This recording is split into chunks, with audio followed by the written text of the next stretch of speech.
La salle de conférence du Conseil congolais des chargeurs a servi de bouillante culture pour cette activité de l'OFC ce 22 novembre 2025 et c'est par ces mots de conviction, de certitude, d'appel à la candidature au présidentiel de mars 2026 du camarade Denis Sassou Nguesso, président du comité central du PCT, prononcé par Inès Bertia Ingani Vuboyalo, présidente exécutive OFC, que les travaux de la session inaugurale OFC Pointe-Noire, couplés de l'inauguration du siège de cette organisation féminine et la visite guidée à l'orée du 6e congrès ordinaire du PCT a été une grande réussite grâce à l'implication de tous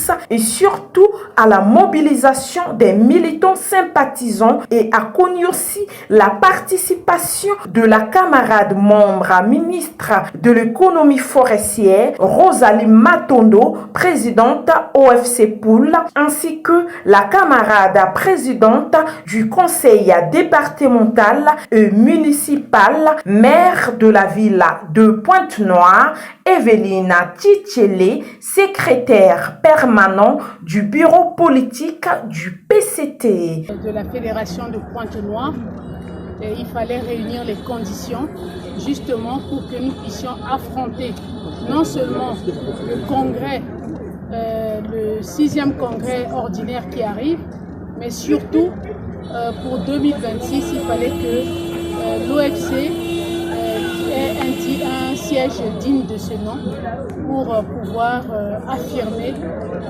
leur présence sur le territoire de Pointe-Noire.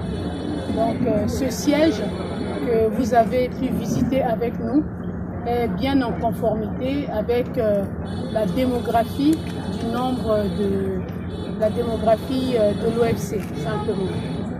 Un groupe électrogène, le don de 400 chaises que vous avez vues à côté, ainsi que les tables pour les réunions et quelques meubles. Je pense que c'est cela ce qui est essentiel pour démarrer avec le siège de l'OFC Pointe-Noire. Bon, c'est la première après le siège de Brazzaville, mais nous allons continuer avec les autres fédérations. Mais il fallait après Brazzaville offrir un siège à Pointe-Noire. Vous avez vu que Pointe-Noire est très mobilisée. Vous avez vu la démonstration de mobilisation lors de l'arrivée du chef de l'État et nous continuerons à nous battre. Nous avons dit dans notre message lors de la session inaugurale que nous étions prêts et que nos adversaires doivent s'apprêter à nous affronter et que les femmes ne reculeront devant rien du tout pour conserver ce pouvoir.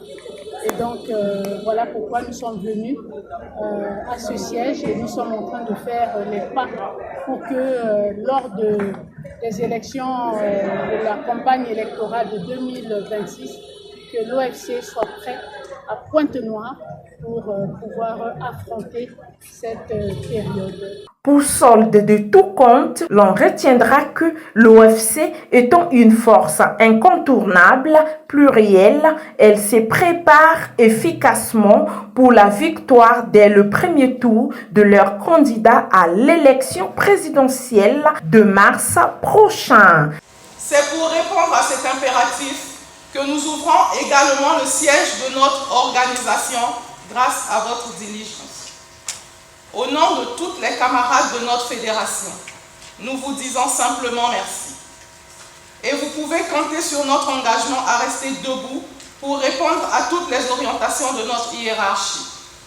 Plein succès à nos assises. Vive le camarade Denis Sassou Nguesso, président du comité central du Parti congolais du travail. Vive le camarade Pierre Moussa, secrétaire général du Parti congolais du travail. Vive la présidente exécutive nationale de l'Organisation des femmes du Congo, la camarade Inès Berti Ingani Vuboyalo. Seule la lutte libère tout pour le peuple, rien que pour le peuple. Je vous remercie.